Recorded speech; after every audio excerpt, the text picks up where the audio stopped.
Hello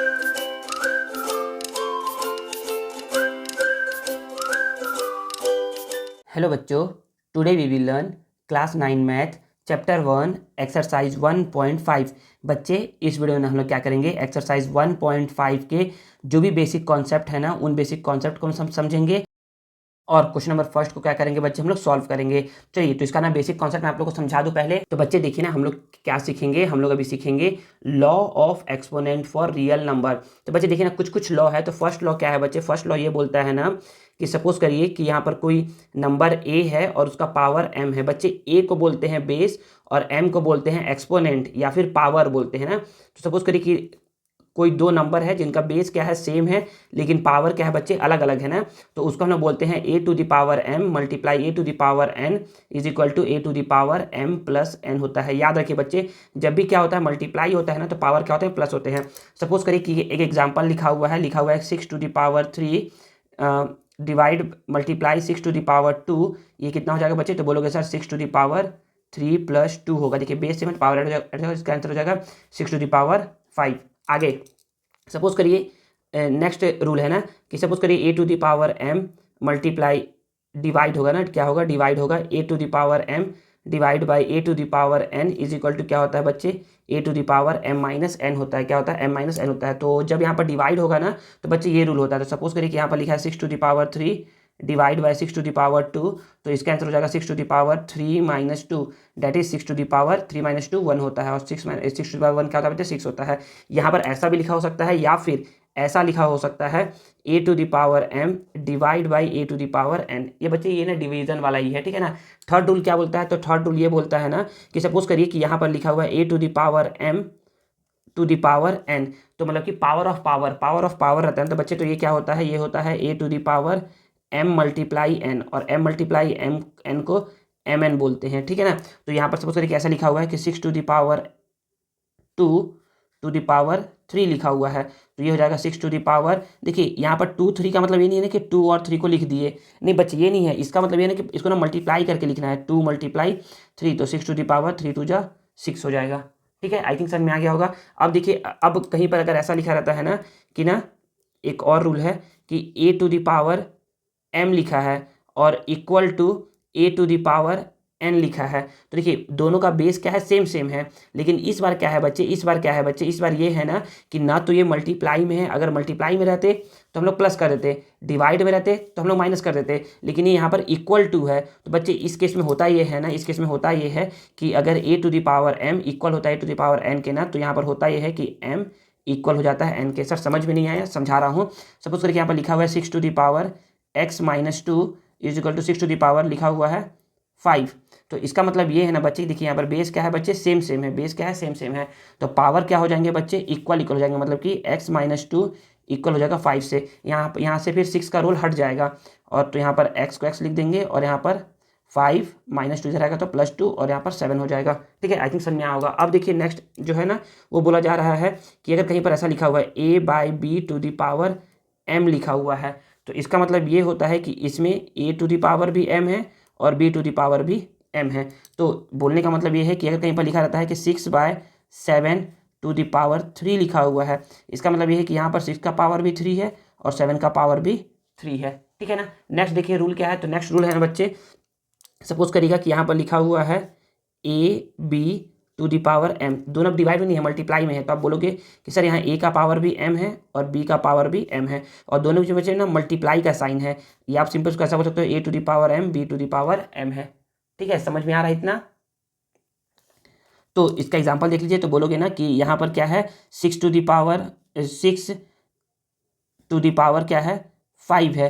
तो इसका मतलब ये है कि बच्चे जो ये 6 है ना बच्चे, ये बना हुआ है 2 मल्टीप्लाई 3 से।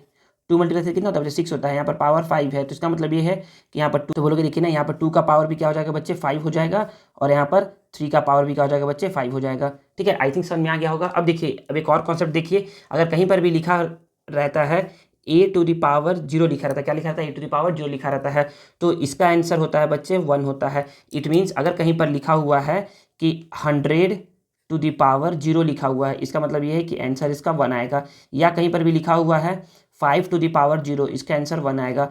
या कहीं पर भी लिखा हुआ है x टू द पावर 0, तो इसका आंसर कितना आएगा बच्चे? 1 आएगा। ठीक है, आई थिंक आपको इतना समझ में आ गया होगा। तो बच्चे इतना ही क्या था बच्चे, बेसिक था कि आप लोग को सीखना था लॉ ऑफ एक्सपोनेंट में। इसमें लॉ ऑफ एक्सपोनेंट में आप लोग को सीखना था। अब देखिए ना, अब हम लोग आगे बढ़ते हैं, एक्सरसाइज मूव करते हैं। तो देखिए बच्चे, फर्स्ट क्वेश्चन क्या बोला जा रहा है? तो फर्स्ट क्वेश्चन है कि फाइंड करना है 64 टू द पावर 1/2 का वैल्यू फाइंड करना है। तो देखिए ना बच्चे, कैसे फाइंड करेंगे, तो आप लोग के लिए क्वेश्चन यहाँ पर नोट डाउन है। तो सबसे पहले बच्चे क्या करेंगे, सबसे पहले हम लोग लिखते हैं क्वेश्चन। सबसे पहले क्या लिखते हैं बच्चे? क्वेश्चन लिखते हैं। तो लिख देंगे 64 टू दी पावर 1/2 है।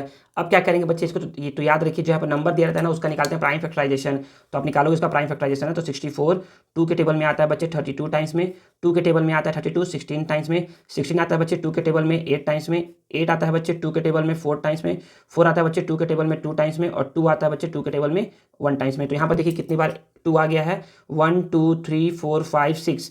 तो यहाँ पर 2 को आप 6 टाइम्स लिख दोगे पहले, 3 3 6, और यहाँ पर पावर क्या है बच्चे? 1/2 है।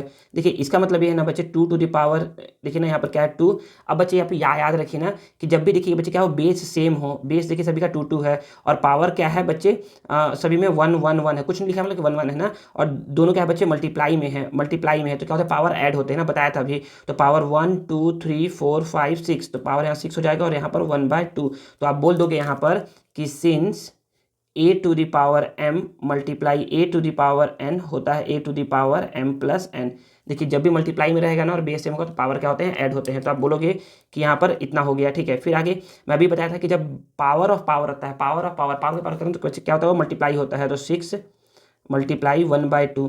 अभी बताया था कि since a to the power m to the power n रहता है ना बच्चे, तो क्या होता है? m n होता है, मल्टीप्लाई होता है। तो बोलोगे ना सर कि ये 2 1 जा 2 3 जा, तो यहाँ पर क्या आ जाएगा बच्चे? यहाँ आ जाएगा 2 टू द पावर 3 1 जा 3। और बच्चे इसका मतलब ये होता है ना, 2 टू पावर 3 का मतलब ये होता है कि 2 टू द पावर 3 का मतलब ये नहीं कि 2 2 3 जा 6 होता है, बिल्कुल नहीं। 2 टू द पावर 3 का मतलब होता है कि 2 को आपको 3 टाइम्स लिखना है। तो 2 2 जा 4 4 2 जा 8। तो इसका आप पहले लिख लो ऐसे करके, तो ज़्यादा अच्छा समझ में आएगा। 3 टाइम्स, और 2 2 जा 4 4 2 जा 8, और ये क्या हो जाएगा आपका? प्यारा सा आंसर हो जाएगा। नेक्स्ट देखिए 32 टू द पावर 1/5 है। तो इसका भी पहले निकाल लो प्राइम फैक्टराइजेशन ना। तो यहाँ पर निकाल दो प्राइम फैक्टराइजेशन, तो बोलोगे 32 है ना। तो देखिए ना, यहाँ पर देखिए इसका निकला हुआ है 32 का। अगर समझ में आ रहा होगा तो 32 का निकला हुआ है, निकला हुआ है ना, देखो दिख रहा होगा 32 का। तो आप बोलोगे ना कि ना, पहली बार तो क्वेश्चन लिखो 32 टू द पावर 1/5। तो बोलोगे 32 कितना है? 2 मल्टीप्लाई 2 मल्टीप्लाई 2 मल्टीप्लाई 2 मल्टीप्लाई 2 1/5। यहाँ पर 2 आया है बच्चे 5 टाइम्स, तो 5 लिख दोगे, और यहाँ 1/5।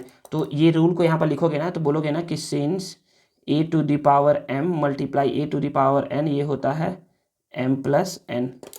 तो आगे आप बोलोगे कि यहाँ पर पावर ऑफ पावर है, तो क्या होता है बच्चे? ये मल्टीप्लाई होता है। तो यहाँ पर मल्टीप्लाई कर दोगे, तो बोलोगे कि since a to the power m to the power n क्या होता है? a to the power m n होता है। ठीक है, आगे में देखिए बोलोगे ना कि सर ये क्या होगा? 5 से 5 कैंसिल आउट हो जाएगा, तो यहाँ पर बचेगा क्या बच्चे? 2 का पावर 1 बचेगा। 2 का पावर 1 का मतलब होता है बच्चे कि वही नंबर को फिर से लिख दो, तो ये 2 ही हो जाएगा, और यही क्या आ जाएगा? आपका प्यारा सा आंसर आ जाएगा। ठीक है, आई थिंक समझ में आ गया होगा यहाँ पर। देखिए नेक्स्ट क्वेश्चन क्या है? 125 टू द पावर 1/3। तो पहली बार तो क्वेश्चन लिखेंगे 125 टू द पावर 1/3। तो देखिए ना, यहाँ पर ना पहले निकालते हैं प्राइम फैक्टराइजेशन, निकालते हैं इसका 125 का। तो बोलोगे सर कि ये 125 है ना, सर ये 5 के टेबल में आता है, 5 के टेबल कितने बार में आता है? 25 टाइम्स में। फिर जो 25 बच्चे भी 5 के टेबल में आता है कितने टाइम्स में? 5 टाइम्स में। और जो बच्चे 5 है वो आता है 5 के टेबल में 1 टाइम्स में। ठीक है बच्चे, तो आप बोलोगे यहाँ पर कि ये 125 है, तो यहाँ पर आप बोलोगे कि ये है 5 मल्टीप्लाई 5 टू द पावर 1/3। यहाँ पर क्या हो जाएगा बच्चे? 5 का पावर बेस सेम है, तो पावर ऐड हो जाएगा, तो यहाँ पर 3 हो जाएगा टू द पावर 1/3। यहाँ पर बोलोगे आप बच्चे, इसको भी ब्लू पेन से लिख सकते हो ना, मैं आपको बस दिखाने के लिए ना कि कहाँ पर क्या यूज़ हो रहा है ना, ताकि आप लोग उसको डिफ्रेंशिएट कर पाओ कि कहाँ पर कैसे हुआ है। अब यहाँ पर देखिए पावर ऑफ पावर है, तो ये हो जाते हैं बच्चे मल्टीप्लाई। तो यहाँ पर मल्टीप्लाई कर दोगे, तो यहाँ पर बोलोगे कि पावर ऑफ पावर है, मतलब कि since a to the power m to the power n है, मतलब कि a to the power mn हो जाएगा। और यहाँ पर बोलोगे कि सर ये 3 से 3 कैंसिल आउट हो जाएगा, ऊपर और नीचे है। तो यहाँ पर बोलोगे कि सर ये 5 टू द पावर 1 है, और 5 टू द पावर 1 का मतलब होता है कि 5 ही है, और यही क्या है बच्चे? आपका प्यारा सा आंसर है। और यहाँ पर क्या होता है बच्चे, एक्सरसाइज 1.5 का ये वीडियो ओवर होता है। ठीक है, आई थिंक आप लोगों को समझ में आया होगा बच्चे। ये बेसिक को ना समझ करके रखिएगा ना, इसको ना बनाइएगा, खुद से लिखिएगा इसको खुद से, और अगर आप सही कर पा रहे हैं तो मतलब कि आपको समझ में आ चुका है बच्चे। आगे का जो क्वेश्चन नंबर 2 और 3 है ना, सेकंड और थर्ड, उसको हम लोग नेक्स्ट वीडियो में कवर अप करेंगे। ठीक है बच्चे, तो आई होप आपको ये वीडियो यूजफुल लगा होगा और आपको आज कुछ नया सीखने को जरूर मिला होगा। अगर आपको ये वीडियो पसंद आया है ना तो please please please please please video को लाइक करिएगा, कमेंट करिएगा और अपने दोस्तों के साथ शेयर करिएगा और चैनल को सब्सक्राइब करना मत भूलिएगा। मिलते हैं नेक्स्ट वीडियो में। Thank you.